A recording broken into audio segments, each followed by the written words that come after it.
You've had people who were almost yours, not strangers, not lovers, something in between, something that lived in late night texts and long glances, and the kind of honesty you only share when nothing is official. Phone screen glowing in a dark room, one message left unread. And when it ended, if it even ended, there was no breakup, no closure, just a slow fade that left you holding something you were never allowed to name. Here's the part that keeps you up at night. You keep choosing this, not randomly, not by accident, and the reason why has very little to do with love. It follows a pattern, even if you've never mapped it out. You meet someone. There's an unusual depth to the connection. Fast, intense, almost electric. You feel seen in a way that most people never manage to make you feel. Within days, you're exchanging vulnerabilities like currency. But something stays unresolved. Maybe they're emotionally unavailable. Maybe the timing is wrong. Maybe no one ever says the word relationship out loud. And you don't either, because asking for clarity might collapse the whole thing. Two silhouettes sitting close but not touching, separated by a thin line of light. So you stay in the in-between. You become fluent in ambiguity. You learn to read micro signals, a shift in reply speed, a change in emoji use, a story posted that might be about you. Your nervous system starts treating uncertainty like oxygen. You feel most alive inside the not knowing. And when someone offers you something stable, clear, honest, available, it feels strangely flat, like a song with no tension in it. You don't feel pulled. You don't feel electric, so you leave. Or you stay and feel numb. And eventually, you find another, almost. This isn't bad luck. This isn't a phase. This is your attachment system running a program it learned a long time ago. And until you see the code, it will keep running. Here's what no one tells you about the almost relationship pattern. It's not a sign of emotional immaturity. It's actually a sign of emotional intelligence that got shaped under the wrong conditions. A young tree growing around a fence, trunk bent but surviving. People who gravitate toward almosts are often deeply attuned to emotional nuance. They notice what others miss. They're skilled at navigating complexity. These aren't weaknesses, they're adaptations.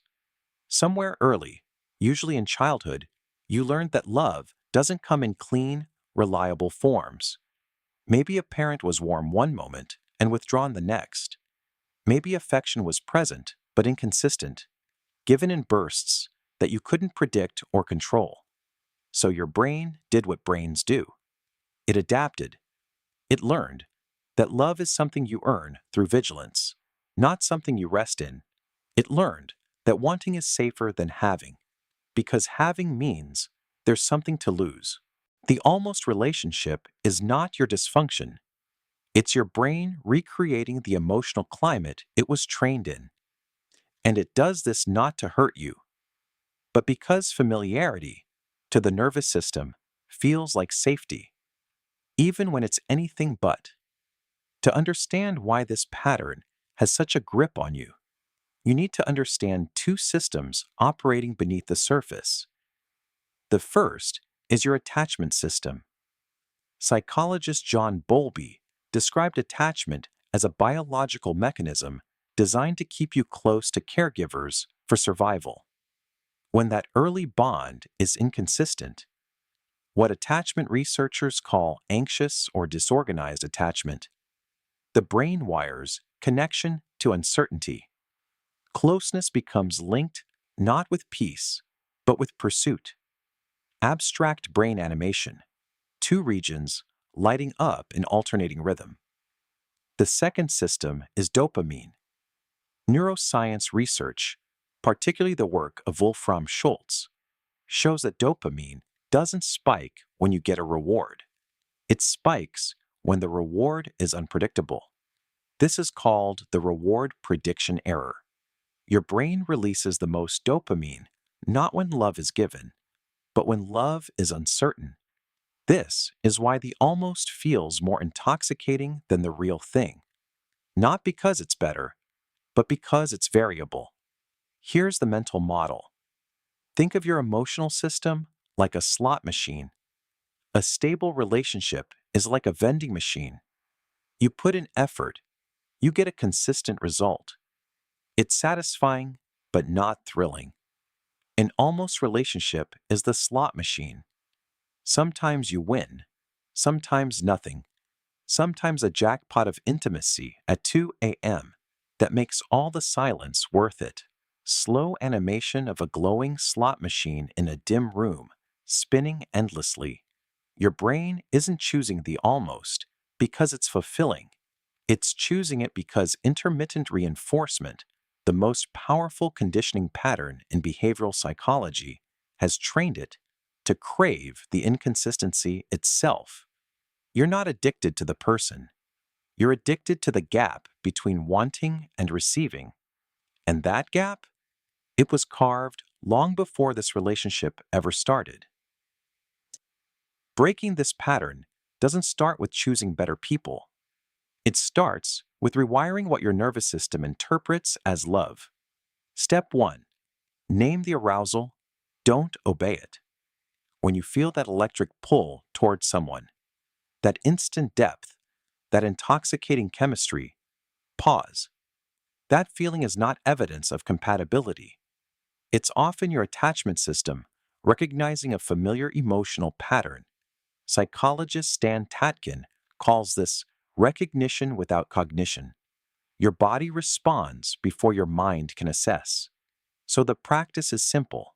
Feel the pull, then ask, am I drawn to this person or to the uncertainty they carry?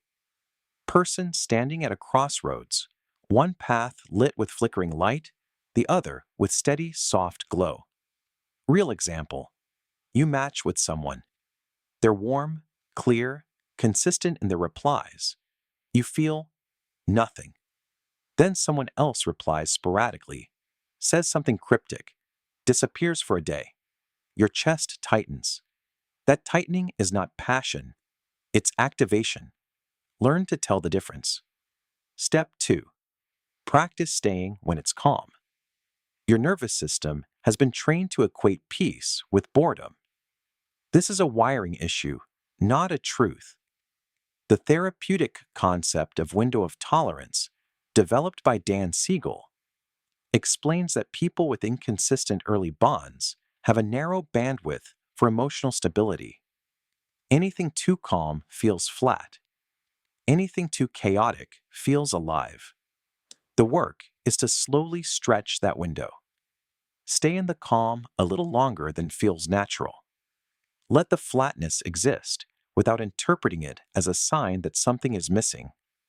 Still lake at dawn, not a single ripple, light slowly growing. Real example.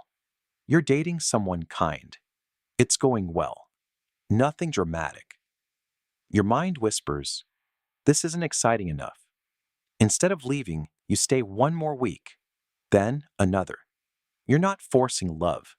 You're giving your nervous system time to stop confusing safety with emptiness. Step 3. Grieve the original inconsistency. This is the step most people skip.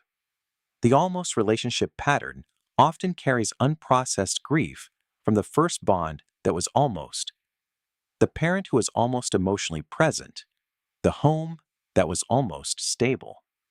Psychologist Patricia Crittenden's dynamic maturational model of attachment shows that unresolved early experiences get reenacted in adult relationships. Not because we want to suffer, but because the brain is trying to resolve what it never could. Empty childhood bedroom, sunlight cutting across an unmade bed. You don't just need to change your dating habits. You need to mourn the version of love you deserved but didn't receive. Because until that grief is felt, your brain will keep constructing situations where it almost gets what it needs and calling that love. Step 4. Build identity. Ooh,